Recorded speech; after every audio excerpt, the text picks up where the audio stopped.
Greetings everybody, Draco here, and this video is about a newly found favorite character of mine named Daniel Rand, aka the Iron Fist from Marvel Comics. Now before I actually get into the point of the video, I wanted to give a very condensed summary of Danny's origin story from the comics.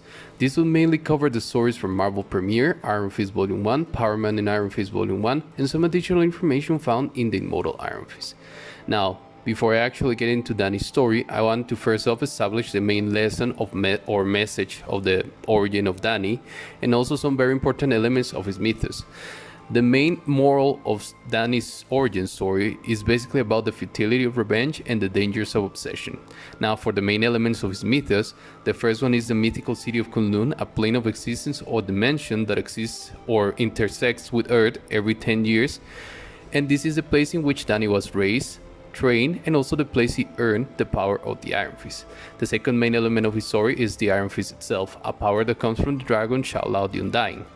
Now, sometimes this creature is seen as imprisoned by Kunlun, and others as just a creature that belongs to that plane of existence. Now, to actually start Danny's story, you have to go all the way back to his predecessor as the Iron Fist, Orson Randall. When Orson was the Iron Fist, he basically traveled to Earth, and in his journey he came across an orphan named Wendell. Orson then decided to adopt Wendell and not only teach him the martial arts of Kunlun, but also their history and traditions. Because of this, Wendell grew obsessed with the power of the Iron Fist, to the point he believed himself destined to obtain it one day. So when Wendell was of age, he decided to travel to Kunlun, and when he actually arrived there, he came across the sight of Tuan, the leader of Kunlun, also titled UT, and his son Nuan, being attacked by the dragon Shang-Chi. Now, Wendell manages to save them both, but in the process he was badly injured, so he becomes trapped in Kunlun for the next 10 years. Because of the loss of Kunlun, Wendell's action earned him a reward, and Tuan decided to adopt him as such reward. Because of the same loss of Kunlun, Wendell then became the next in line to rule Kunlun one day. This actually created a rift between himself and his new adoptive brother Nuan. Now, at this point of the story, there's two versions. One that came along in the Power Man and Iron Fist Volume 1 complete series, and the other one in the Immortal Iron Fist. I will tell you both for context sake, but maybe the first one is not canon anymore. So anyway, the first version of Wendell's story is basically like this.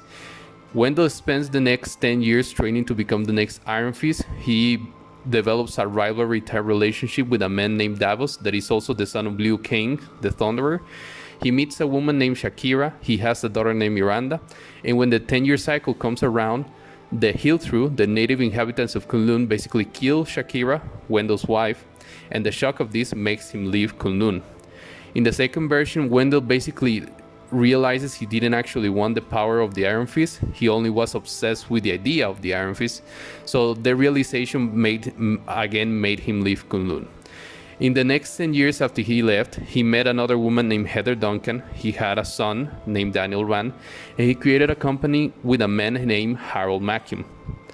Now, when the 10-year cycle came around again, Wendell decided to go back to Kunlun with his family.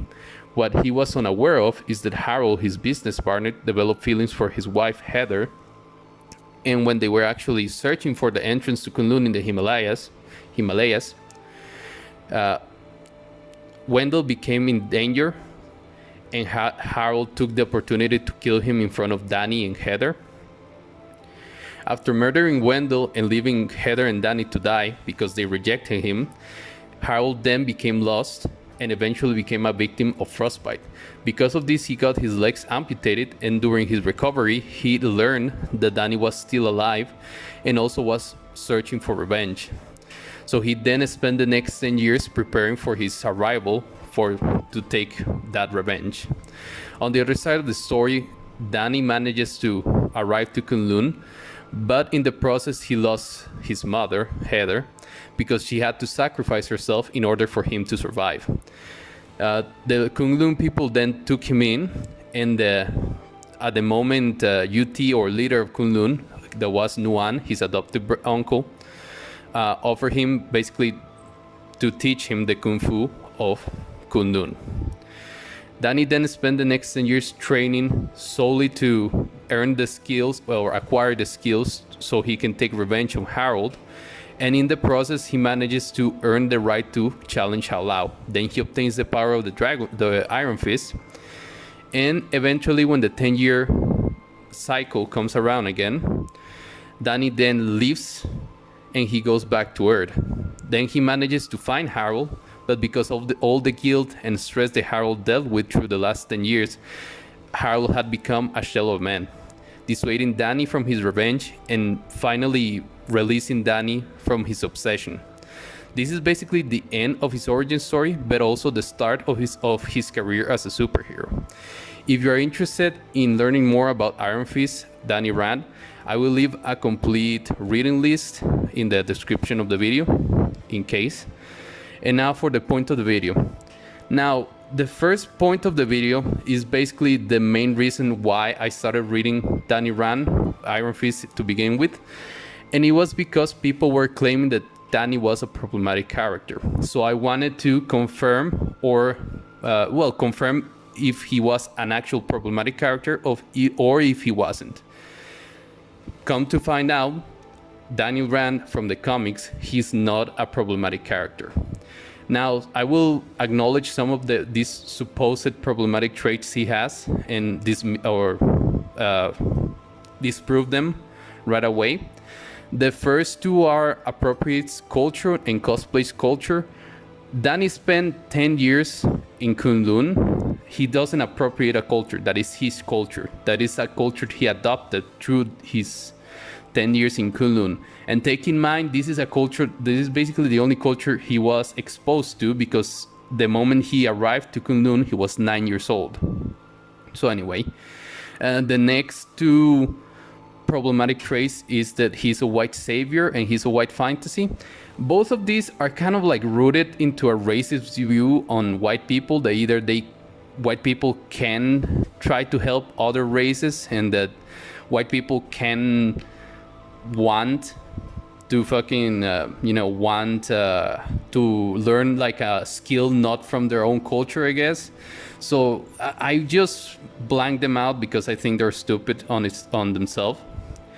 The next one is that his mask resembles Asian people. If you actually read the comics, they actually acknowledge that Danny's mask, yellow mask with the smaller Spider-Man eyes, you can describe it as, is actually supposed to resemble a dragon, not Asian people. So that is more like, if you thought that was Asian people or supposed to look like Asian people, maybe you are the one with the problem.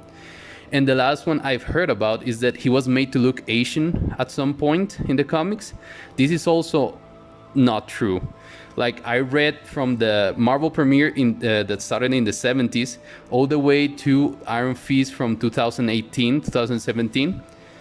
And let me tell you, at no point Danny was ever made to look Asian. So all of these problematic traits come from like ignorant people that didn't care to do the research.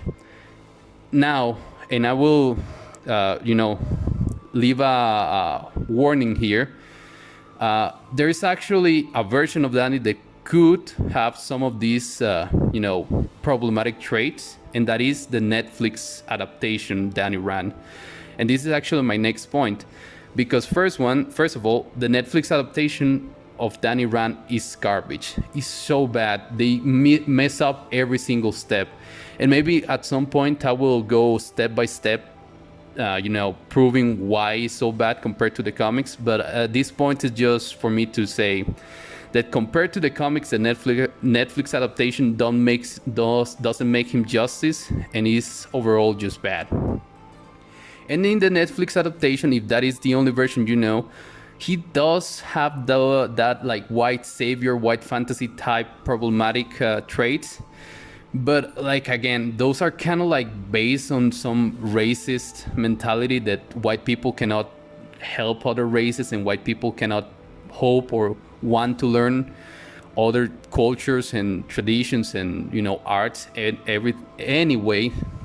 Like, basically, if that is the only version you have been exposed to, yes, he might be a bit problematic, but it's not really like a real problem with the character. It's just like a fictional problem that people make up about the character.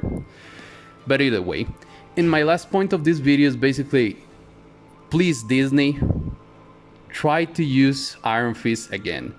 It's actually a great story, and maybe I didn't even made it, like, I didn't even explain it that well, but it's worth the read.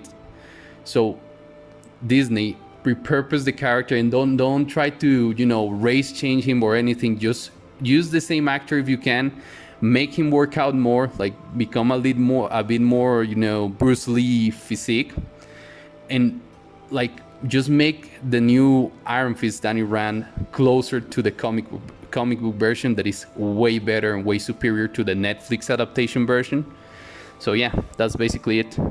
Hope you enjoyed the video, and I hope to see you next time. Goodbye.